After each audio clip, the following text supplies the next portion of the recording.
Hola a todos de nuevo, soy el profesor David Villar y en esta segunda parte de farmacología de la sangre vamos a tocar el tema de los anticoagulantes y los fibrinolíticos. Si hiciésemos una división de los mismos en base a cómo actúan, podríamos decir que bien van a inhibir la acción de los factores de la coagulación, como son los quelantes del calcio y la heparina, o son productos que inhiben la síntesis de los mismos factores de la coagulación, como veremos que hacen los cumarínicos. Y también podríamos incluir aquí también los antiplaquetarios, entre los cuales se incluye la aspirina.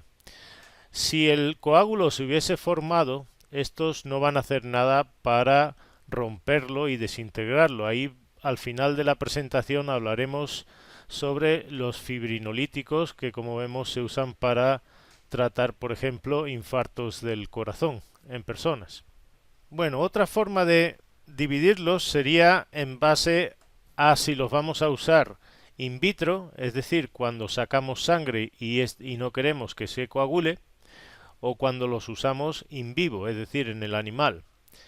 Dentro de los que están considerados más corrientes in vitro están los que serían los quelantes del calcio y son los tres primeros que ahí tienen: el edetato sódico, el citrato sódico y el oxalato de sodio. Básicamente el sodio tiene menos afinidad que el calcio por cada una de esas moléculas y se va a formar un quelante que quita el calcio de la sangre y impide por tanto que ésta se coagule.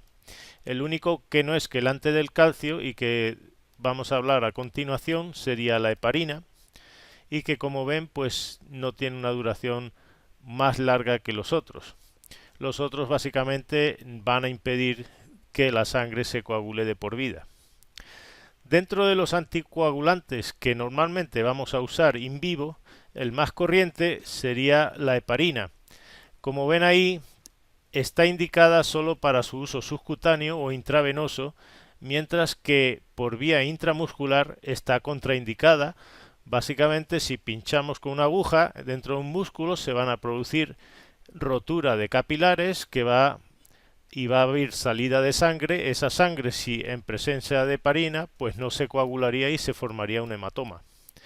Ya veremos a continuación que la heparina básicamente se usa para tratar coagulación intravascular diseminada y enfermedades tromboembólicas o cuando hacemos transfusiones. Dentro de las anticoagulantes también que se pueden usar in vivo están los derivados cumarínicos. En realidad en animales estos no se usan, la warfarina no se usa, pero sí son de uso corriente como rodenticidas o matarratas. Y también podremos hablar de la aspirina, que básicamente impide la formación de los trombos sanos dentro de las plaquetas. Como ven ahí, cuando hacemos transfusiones, normalmente esa sangre la vamos a recoger en bolsas que ya vienen preparadas con citrato sódico, ácido cítrico, dextrosa. Básicamente los dos primeros, el citrato sódico y el ácido cítrico, los podemos considerar como preservantes de la sangre. El citrato, como hemos visto, es un anticoagulante, se va a fijar al calcio, por tanto la sangre no se coagula. Y la dextrosa, pues básicamente se usa para proveer energía a los eritrocitos. En esta figura de aquí lo que se muestra es el sitio de acción de la heparina y por otra parte de las cumarínicas. Como ven en la figura en blanco estarían los factores de la coagulación en los que actúa la heparina. Básicamente tenemos ahí los dos principales, que sería el factor 10A y el factor de trombina o factor 2A. En la foto de la derecha tienen una imagen del trébol dulce. Básicamente las cumarinas se descubrieron a partir de una enfermedad del trébol dulce en la que se producían hemorragias en el bovino y se aisló una molécula que era el dicumarol, y a partir de ese dicumarol pues se sintetizaron de forma artificial pues las warfarinas, que son los que ahora se utilizan de forma terapéutica en personas o bien como venenos matarratas. En esta diapositiva tenemos la estructura de la heparina y si empezamos por la imagen de la derecha verán que se trata de un polímero de polisacáridos donde ven que la unidad básica es un disacárido, son carbohidratos de la familia de los glucosaminoglicanos y que básicamente pues esas unidades se repiten y forman una cadena muy larga que dan lugar a la molécula de la heparina. En la figura de la izquierda pues tienen el peso molecular de esas heparinas. Si es la heparina natural que producen los basófilos o mastocitos, pues tienen un peso molecular esas cadenas que son bastante altas. Como ven, junto al gráfico de la heparina en azul está otro gráfico de lo que son las heparinas de bajo peso molecular o lo que en inglés se llama Low Molecular Weight Heparins y que veremos a continuación que son de uso más corriente porque su acción es mucho más predecible que la de heparina natural. En este dibujo se muestra la acción de la heparina de forma muy gráfica. Como ven, la antitrombina 3, que es una alfa globulina que inhibe proteasas, incluyendo la trombina o el factor 10A, cuando está en presencia de la heparina hace que esa unión sea mucho más rápida. Y obviamente cuando se une la antitrombina y la trombina, pues se inactiva la trombina, y como ven ahí en ese gráfico, después de esa unión la heparina se desprende y se recicla. En presencia básicamente de la heparina, la antitrombina cambia su conformación y actúa mucho más rápidamente. Entonces podríamos decir que la heparina es un cofactor de la antitrombina 3 y como ven ahí en esa gráfica pues se reutiliza después de usarse. ¿Cuál es la diferencia entre la acción de la heparina no fraccionada y las de bajo peso molecular o fraccionada? Ahí la tienen en este dibujo. Como ven arriba, la heparina no fraccionada va a favorecer la unión de la antitrombina tanto al factor 10A como a la trombina, es decir, que va a inhibir ambos factores, mientras que las de bajo peso molecular solo inhibe la acción del factor 10A. ¿Cuáles son las consecuencias de ese mecanismo de acción? Pues eso lo tienen abajo en la figura 2015. Como ven, las heparinas de bajo peso molecular tienen una respuesta que es mucho más predecible, cosa que no ocurre con la heparina intacta. Por tanto, el riesgo de que se produzcan hemorragias es menor con las de bajo peso molecular y de hecho los pacientes pues se puede administrar a pacientes fuera del hospital, mientras que la heparina intacta solo se usa en ambientes muy controlados del hospital. Ahí tienen algunos de los nombres de las heparinas de bajo peso molecular: la enoxaparina, dalteparina, nadroparina, y básicamente son las que más se utilizan actualmente.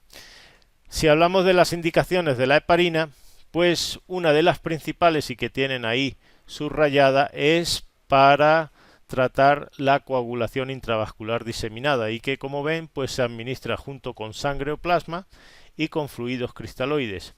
También se emplean para tratar enfermedades de naturaleza tromboembólica y en humanos se usa junto con los fibrinolíticos para tratar infartos de miocardio.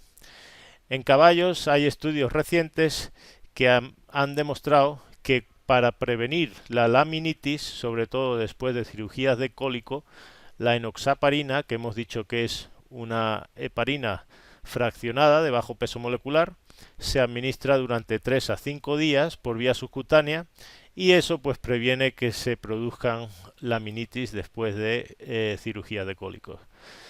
Ahí tienen las dosis que se utilizan, las bajas, las intermedias o bien por infusión. Y acuérdense que la heparina se debe administrar solo por vía subcutánea o intravenosa, no por vía intramuscular. Si hablamos un poquito de en qué consiste el proceso de coagulación intravascular diseminada, veremos que es un síndrome bastante complejo en lo que está aumentada, por un lado, la coagulación, con lo que se forman muchos microtrombos por todos los vasos del cuerpo, y eso pues va a impedir el flujo de sangre, con lo que se producen fallos de órganos múltiples, y paradójicamente se producen hemorragias porque también está activado lo que es la fibrinolisis. Vamos a ver a continuación que de los tres mecanismos que pueden desencadenar este complejo, puede ocurrir que se produzca un daño endotelial en todo el cuerpo, por ejemplo en una septicemia, o que haya una activación de las plaquetas a nivel sistémico, o que haya algo que está liberando sustancias a la sangre que favorezcan la coagulación de la sangre.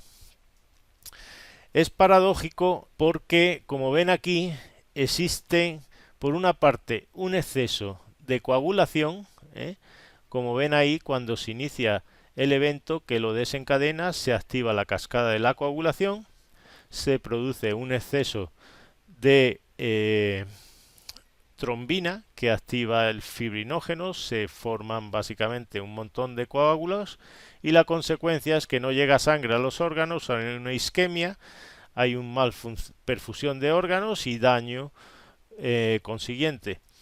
Como ven en la parte de la derecha del esquema hay un exceso de activación del plasminógeno a plasmina y por tanto esos trombos se están degradando y hay un problema de hemorragias, que es normalmente lo que el paciente nos va a mostrar.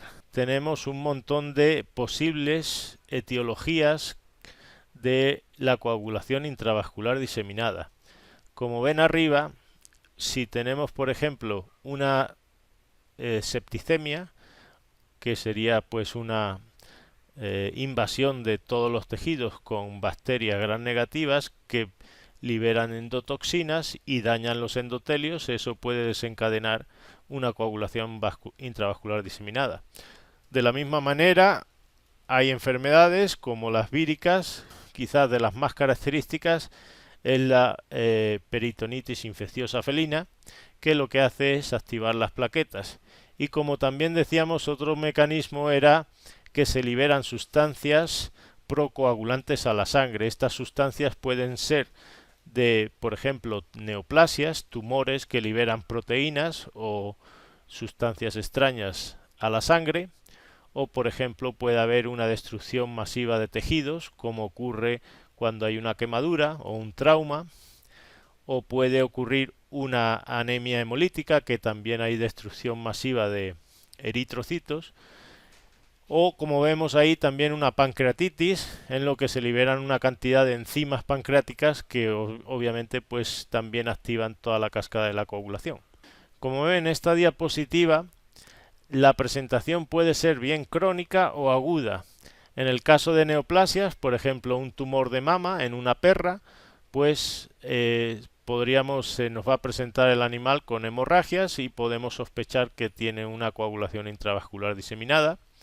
Y como ven, pues se puede presentar de forma aguda, es el típico perro que se queda encerrado en el carro y en un día que hace mucho calor.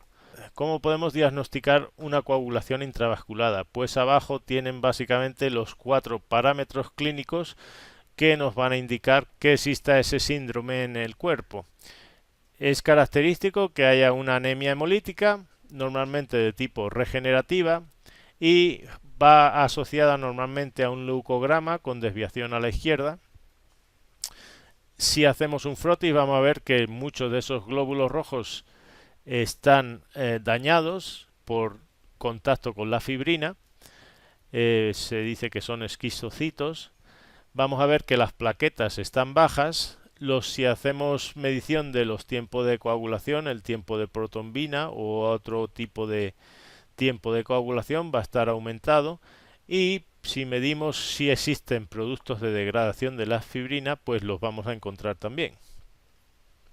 El tratamiento de la coagulación intravascular diseminada básicamente va enfocado a parar la coagulación, a mantener la perfusión de los órganos y a prevenir complicaciones.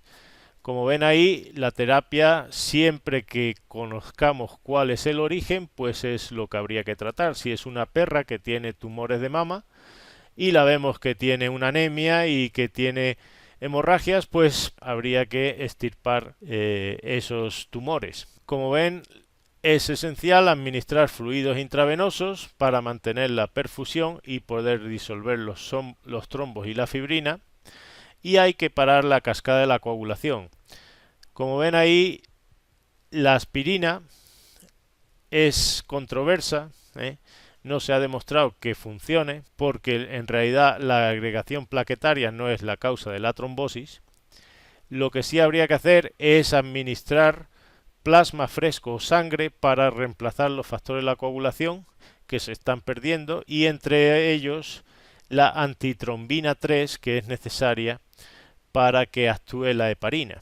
Y ahí tienen el volumen que habría que administrar de sangre o de plasma, de 30 a 50 mililitros al día, por kilo al día, empezando por 10 mililitros la primera hora y continuando con 2 mililitros por kilo hasta completar los 30 o 50 que habría que dar.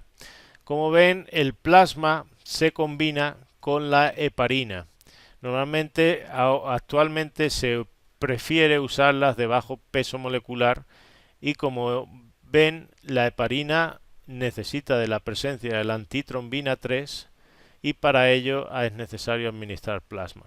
Y como ven, el último paso es pues administrar oxígeno, si hay una acidosis corregirla, y obviamente el animal pues está más susceptible a padecer infecciones y habría que hacer una terapia con antimicrobianos. Y por último, pues vamos a hablar de los fibrinolíticos, también llamados trombolíticos. Como ven, el plasminógeno está presente ya en el coágulo y en el plasma en forma soluble, y se van a utilizar para disolver coágulos que ya se hayan formado. Es importante administrarlo cuanto antes después de un infarto en una persona, es decir, no demorarse más de 2 horas, y se suele combinar con la aspirina. Como ven ahí, el que más se utiliza es el alteplasa, y también está la estreptoquinasa, que es una proteína producida por un Streptococcus que también va a activar el plasminógeno. Tiene una vida media un poco más larga, pero se usa menos porque se han visto que se producen más reacciones adversas que con el alteplasa. Estos productos son bastante peligrosos si no se saben administrar, y no se hace de forma controlada, porque el riesgo de que se produzcan hemorragias es bastante alto. Entonces hay que usarlos con experiencia, y en su caso, si se producen hemorragias, habría que administrar, como ahí tienen, ácido aminocaproico. Aquí tienen básicamente donde actúan. Acuérdense que lo que hacen es convertir el plasminógeno a plasmina, son activadores del plasminógeno, y por tanto la plasmina lo que va a hacer es desintegrar el coágulo y disolver la fibrina que se podría detectar en la sangre como productos de degradación.